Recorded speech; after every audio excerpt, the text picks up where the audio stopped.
Olá, o panorama desta quarta-feira, 1º de julho, está começando. Confira agora o que preparamos para a primeira edição deste mês. No Giro de Notícias, teste sorológico para Covid-19 entra na lista de coberturas obrigatórias dos planos de saúde. Prefeitura de Governador Valadares dá início à mega operação de combate ao coronavírus. Mais 2 pacientes curadas da Covid-19 recebem alta hospitalar do Cazu, Hospital Irmã Denise. Veja também, obesidade é um dos fatores de risco para a Covid-19. Ministério da Educação estende autorização de aulas à distância. E ainda, qualidade de vida, dicas para melhorar seu sono na quarentena. Essas e outras notícias agora no Panorama.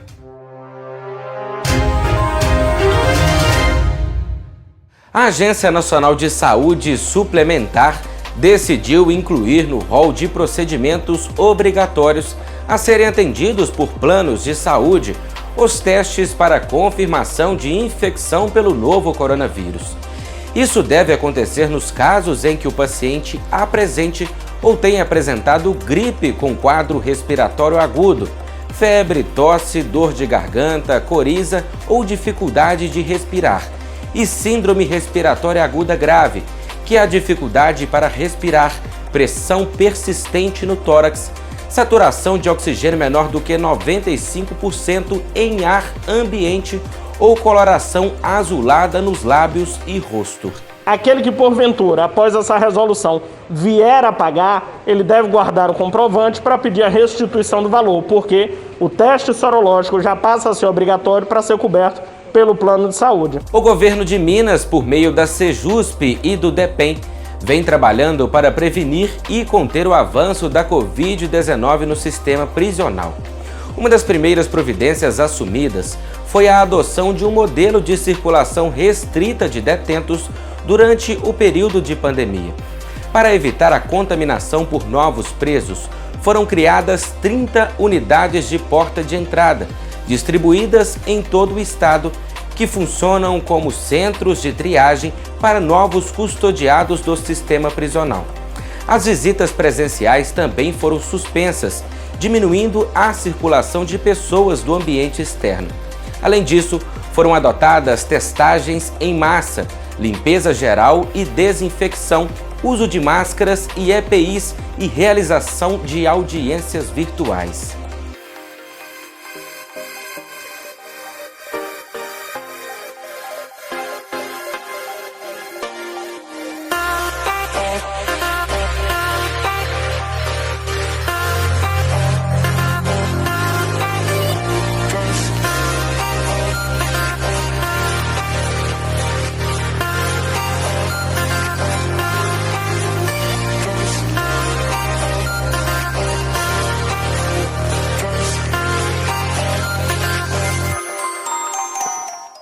A Prefeitura de Governador Valadares deu início a uma mega operação de combate ao coronavírus, o Sanitiza GV. O trabalho de higienização abrange ruas e avenidas, espaços públicos e diversos locais de maior aglomeração de pessoas. Uma empresa especializada em desinfecção de ambientes foi contratada para prestar o serviço por 3 meses, todos os dias da semana, em prédios públicos, hospitais, centros de saúde e pontos de ônibus.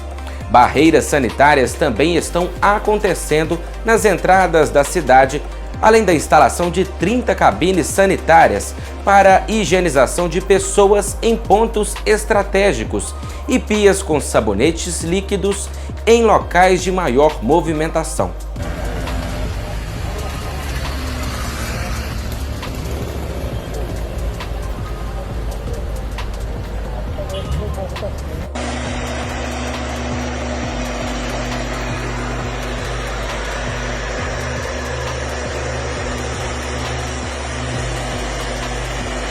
É sempre bom receber boas notícias, ainda mais em tempos de pandemia. Desta vez, o Cazu Hospital Irmã Denise informa mais 2 altas hospitalares de pacientes curadas do coronavírus. São elas: Cecília Miranda Tomás, de 79 anos, moradora de Timóteo, e Helena Sevidanes Horta, de 82 anos, de Caratinga. Nossos parabéns a estas duas guerreiras que, mesmo tendo outras comorbidades, venceram essa batalha. E nossos agradecimentos aos profissionais do Casu que têm se empenhado em assistir com humanização seus pacientes. Muitas pessoas com condições crônicas pré-existentes, como diabetes e hipertensão, apresentaram as versões mais graves da Covid-19. A obesidade anda de mãos dadas com essas doenças, tornando-se também motivo de preocupação. A pandemia tem desafiado especialistas do mundo inteiro na identificação das características de transmissão do novo coronavírus e no mapeamento das particularidades da doença. Até agora, sabe-se que as pessoas com enfermidades crônicas, como diabetes, hipertensão, asma e indivíduos acima de 60 anos são os mais propensos a ter complicações pela Covid-19 e, devido a isso, são considerados grupos de risco. Além disso, outra condição preocupante é a obesidade. Segundo um estudo liderado pelo Centro Nacional de Pesquisa e Auditoria em Terapia Intensiva do Reino Unido, 7 em cada 10 pacientes com coronavírus nas UTIs de lá são obesos. Essa situação também gera preocupações no Brasil, visto que mais da metade da população está acima do peso corporal e a obesidade já acomete 1 em cada 5 habitantes. No início da pandemia, a relação entre essas duas doenças passou despercebida. Então, os pacientes obesos, ainda mais com comorbidades associadas, têm que sim se preocupar e tomar mais cuidados nesse período de grande infecção, de pandemia do coronavírus. Há evidências que a obesidade está diretamente relacionada a alterações da nossa resposta imunológica. Pacientes obesos hospitalizados, eles são muito mais suscetíveis a infecções secundárias e a complicações. Um estudo recente feito no Reino Unido correlacionou o Covid-19, o nosso famoso coronavírus, com pacientes obesos internados. O estudo evidenciou que a cada 10 pacientes que foram internados na UTI, 7 pacientes estavam ou no sobrepeso ou eram considerados obesos. Muitos pacientes acima do peso, eles desenvolvem hiperinsulinemia, que é a alteração, a subida da insulina, ou então a hipercolesterolemia, que é o aumento do colesterol. E essas mudanças no corpo normalmente acarretam a alteração da resposta celular imune, ou seja, diminui a resposta imunológica do corpo.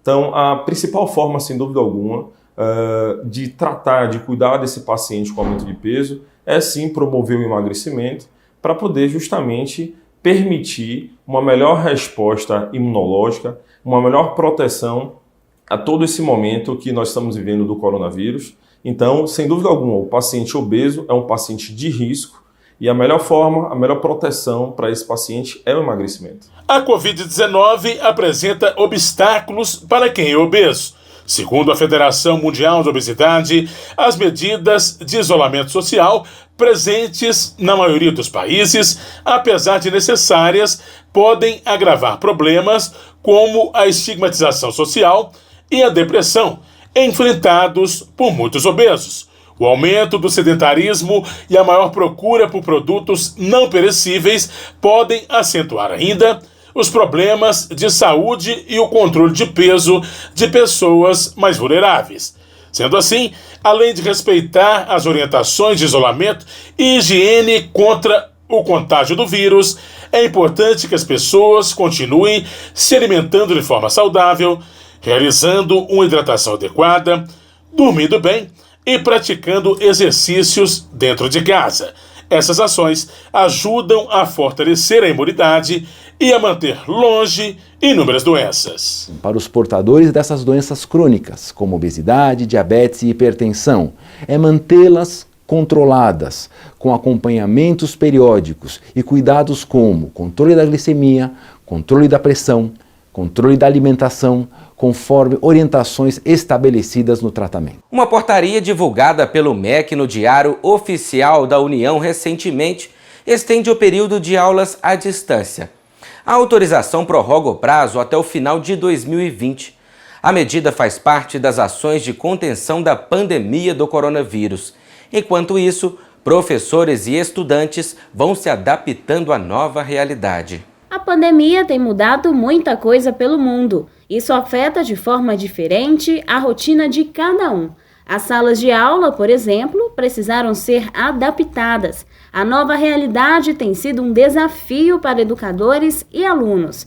A modalidade virtual vem junto com várias questões, como o acesso à internet e a organização individual. Com a pandemia, pegou todo mundo de surpresa, a gente teve que se adaptar muito rápido para poder ter a rotina o mais próximo possível da realidade. A faculdade, com as aulas online, enfrenta uma certa dificuldade de concentração, de dinâmica, perdeu muito a dinâmica na sala de aula. A gente não interrompe o professor na hora que ele está explicando para não poder atrapalhar. A questão da internet, da interferência, se tiver duas vozes falando, então isso perdeu muito. Às vezes é difícil se manter concentrada na aula online. Mas trancar a faculdade também não seria uma boa opção, porque eu quero me informar o quanto antes melhor e ninguém sabe quando isso vai acabar. E meu trabalho já está sendo também de forma online, está sendo em home office. E aí estou me organizando da melhor maneira possível para uma tarefa não atravessar a outra, me organizando em horários. A Associação Brasileira de Mantenedoras de Ensino Superior prevê que em 2023 mais alunos vão se matricular em cursos da modalidade de educação à distância do que nos presenciais. Atualmente, estudantes ao redor do mundo já estão precisando se adaptar às aulas virtuais por conta da pandemia. E para aproveitar ao máximo o conteúdo, é preciso ter muita disciplina. O planejamento estratégico tem sido o caminho para perseverar nos estudos. Isso inclui criar uma boa rotina, definir e planejar as tarefas e trabalhar a concentração, além do cuidado com a saúde mental. Todos os dias no meu mesmo horário de trabalho, cumpro o meu horário de almoço. Aí o intervalo que eu tenho do meu trabalho à faculdade, nesse intervalo eu paro para fazer algum lanche, para fazer algum exercício e pegar aquela minha rotina de faculdade mesmo, estudar nos finais de semana. Foi a melhor maneira que eu encontrei de continuar a minha vida sem que prejudique ninguém, né? As coisas elas têm que voltar ao normal ao seu tempo. Ainda não sabemos o quanto vamos estar diferentes depois dessa pandemia. Por enquanto, é preciso encontrar a melhor forma para ter um bom aproveitamento nos estudos e as outras atividades, além de continuar a se proteger, mantendo a esperança de que tudo isso vai passar. Chegou a hora de saber como está a previsão do tempo para Caratinga e região. Para esta quinta-feira, em Caratinga, a previsão é de sol com algumas nuvens, sem chuva, mínima de 12 e a máxima esperada pode chegar a 28 graus. Em Iapim, a previsão é de tempo nublado, mas sem chuva. A mínima é 11 e a máxima de 27 graus. A quinta-feira em Santa Bárbara do Leste é de sol na maior parte do dia, nevoeiro ao amanhecer e à noite. Mínima de 13 e a máxima esperada é de 23 graus. Em situações normais do cotidiano, o distúrbio de sono afeta em torno de 70 milhões de brasileiros. Só que em nosso atual contexto, modificado pela pandemia, o número de pessoas que sofrem com insônia aumentou muito recentemente. No mês de abril, por exemplo, o registro de pesquisas relacionadas ao tema cresceu 130% somente na plataforma de busca do Google. Tem muita gente querendo entender melhor o que está acontecendo com seu sono. Por que sofremos mais de insônia durante a pandemia?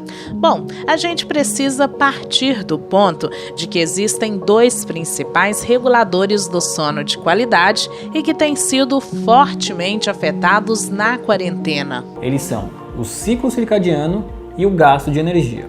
O ciclo circadiano é o período de 24 horas sobre o qual se baseia o nosso ritmo biológico e de praticamente todos os outros seres vivos. E ele utiliza principalmente a luz e a escuridão como reguladores desse ritmo. Então, a partir do momento que eu cumpro a quarentena em casa, se eu não estabeleço uma rotina adequada, com horários para acordar e para dormir, com divisão das minhas atividades, das minhas horas de trabalho, com os momentos corretos para se alimentar e praticar atividades físicas, se eu não tenho tudo isso planejado e passo a acordar mais tarde do que o normal, então naturalmente eu perco muitas horas de luz no período da manhã, o que é muito importante para meu cérebro entender que em 12 a 13 horas estará na hora de dormir novamente. Então, se eu acordo tarde, eu vou dormir tarde. Pois é, e esse transtorno é conhecido como síndrome do atraso das fases do sono, que é justamente isso. Eu acordo tarde e, naturalmente, vou dormir mais tarde. Isso não é nada saudável para o ser humano. Primeiro, porque existe um processo cultural, onde se estabelece que o correto é dormir entre 10 horas da noite e meia-noite. E se você passa desse horário, pode começar a surgir sentimentos de culpa, de fracasso, e se você lida mal com isso, é possível intensificar ainda mais a dificuldade para dormir. E em segundo lugar, que é um fator biológico. Se você dorme muito depois da meia-noite, você tem uma diminuição na produção de melatonina, conhecida também como hormônio do sono. E a partir dessa diminuição, sua saúde pode ser prejudicada de diversas formas. E as mais comuns são diminuição na produção de serotonina, aumento da resistência à insulina, aumento da grelina, que é um hormônio relacionado à fome. E esses são somente alguns exemplos que podem acarretar em, por exemplo, obesidade, diabetes, hipertensão e também podem levar em direção a transtornos de humor, ansiedade e outras comorbidades emocionais. Já outro regulador do sono é o gasto de energia, e esse é bem simples de entender. Se eu passo mais tempo em casa, sem uma rotina estipulada, eu gasto menos energia e, consequentemente, eu preciso repousar menos. E uma das principais funções do sono é reparar nossos desgastes ao longo do dia. Então, se eu me canso menos, pode ser que meu corpo entenda que eu preciso dormir menos. Além desses dois fatores que eu citei, é natural que quando temos uma preocupação muito grande em nossa mente, nós tenhamos dificuldades para dormir. Justamente porque essa preocupação, essa apreensão, pode provocar um pico de adrenalina e cortisol em nosso corpo. E esses dois hormônios são inversamente proporcionais ao sono.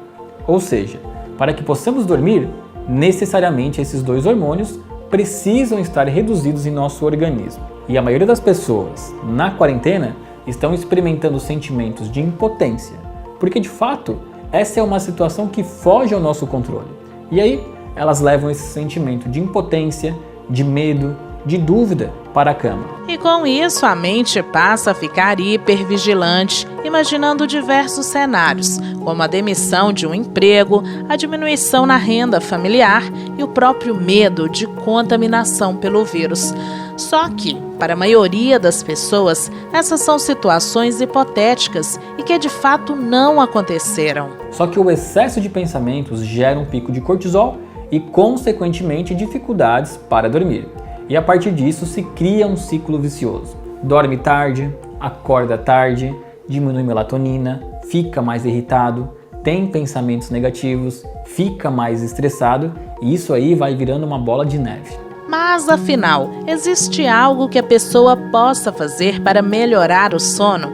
Sim, estabeleça uma rotina, tente aproximar ao máximo do que era sua vida antes da pandemia. Outro ponto é ter uma alimentação rica em nutrientes, além, é claro, de praticar exercícios físicos, qualquer que seja ele, desde que gaste sua energia.